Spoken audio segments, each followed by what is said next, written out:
April 20th, 1999. It was a Tuesday, sunny, calm, ordinary.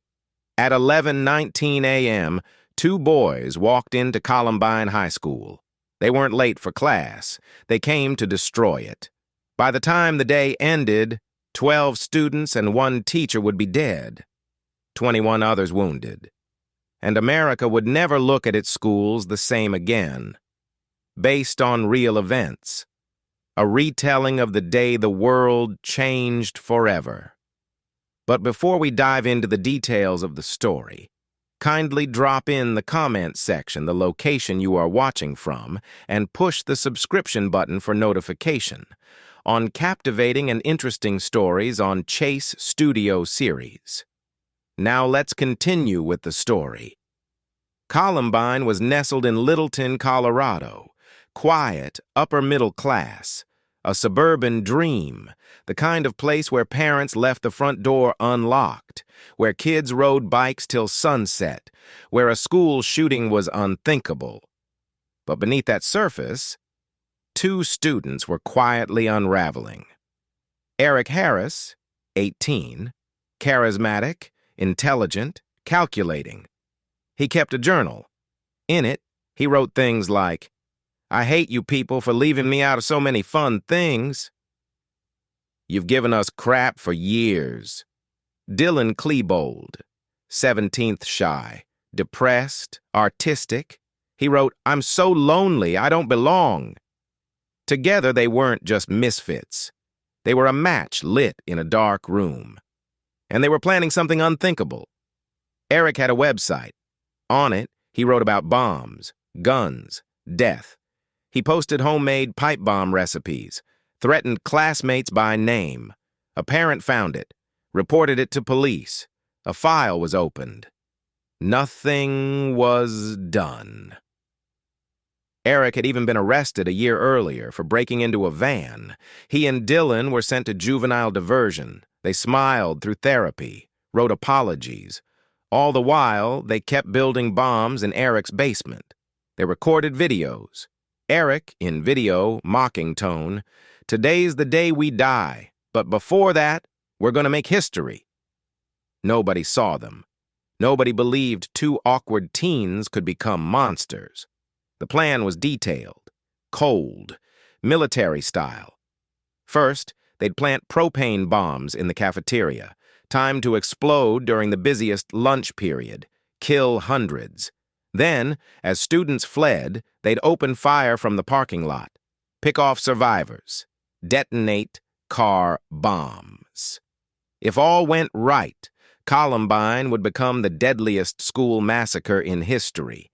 They called it Judgment Day. They wore trench coats, underneath, shotguns, Tech 9s, 9mm carbines, over 90 homemade explosives. They left behind videos, apologies, final words. Dylan on camera. "I don't like life. I want to die, but not alone." Eric, smiling. "This is what you made us." And then they went to school. It was 11:19 a.m. Students were finishing lunch, laughing, texting, planning prom. Then Eric and Dylan stepped out of the school parking lot, guns drawn, smiling. They shot their first victims outside, Rachel Scott and Richard Castaldo. Rachel died instantly. Richard survived. Barely. The boys walked calmly toward the school. They weren't running, they weren't hiding, they were hunting. They fired at students near the stairs, shattered windows, set off pipe bombs that barely detonated. Then they entered the school. Inside Columbine, chaos erupted. Kids thought it was a senior prank. Some laughed, others froze. And then more gunshots. Panic spread like wildfire. At 11:29 a.m., they entered the library. It was the deadliest 7 minutes of the attack. They ordered everyone to get down. Then they started asking questions. "Anyone got a white hat? Are you a jock?" If the answer was yes, they fired. They killed 10 students in the library, execution style. Some begged, some hid under tables, some prayed. One student, Cassie Bernal, was asked if she believed in God. She said yes. She was shot in the head. It became a national story, a martyrdom. But later reports suggest it might have been another student, Valine Schnur, who said those words and survived. In that moment, facts blurred with trauma, memory fractured by fear. As the library fell silent, the boys moved again. They tossed bombs into empty classrooms, shot at ceiling tiles, wandered aimlessly. They weren't rushing. They weren't even chasing students anymore. SWAT hadn't entered yet. Police were outside, waiting. Unsure if there were more shooters, more bombs.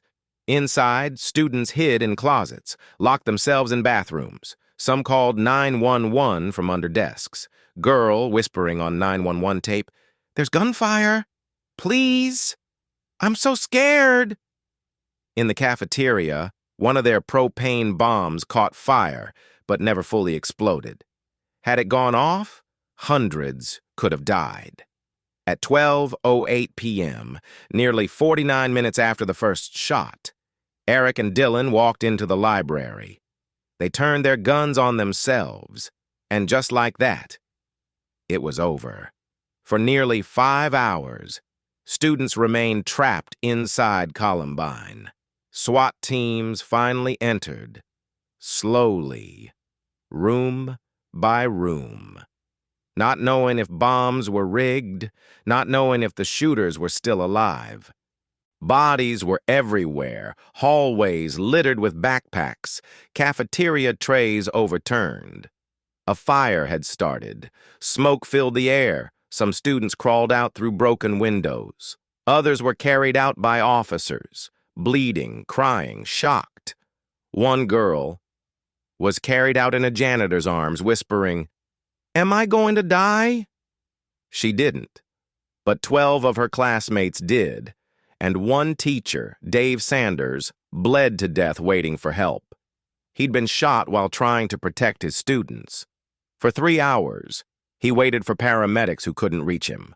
By the time the all clear was given, America had changed. News anchor. Worst school shooting in U.S. history. The nation watched in horror. Parents collapsed in the parking lot. Vigils were held that night. Photos of the victims lit up TV screens. And then came the questions. Why? How did 2 teenage boys turn their high school into a war zone? The media blamed video games, Marilyn Manson, trench coats, bullying. But the truth was murkier. Eric Harris was called a psychopath, charming, manipulative, calculating.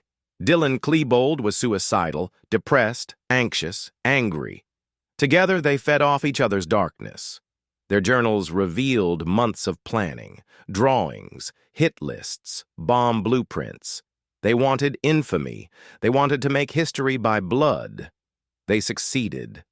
Let us speak their names. Rachel Scott, 17, shot while eating lunch outside. Daniel Rohrbough, 15, killed on the stairs. Dave Sanders, 47, teacher, died saving others. Cassie Bernal, 17, remembered for her faith. Isaiah Schulz, 18, targeted for the color of his skin. Lauren Townsend, 18, valedictorian, animal lover. John Tomlin, 16, shy, sweet, hard worker. Kelly Fleming, 16, aspiring writer, never finished her first novel. Stephen Curnow, 14, the youngest. Kyle Velasquez, 16, special needs student, gentle and kind. Daniel Mauser, 15, honor student, shy, brilliant. Corey DePuter, 17, loved fishing and had just landed a part-time job. They were sons and daughters, best friends, dreamers. They never got to graduate, never got to grow old. The final bell never rang for them. Columbine was supposed to be the wake-up call, but instead, it became the blueprint. Since 1999, school shootings have become more frequent, more deadly, more normalized. Sandy Hook, Marjorie Stoneman Douglas, Robb Elementary. The list grows.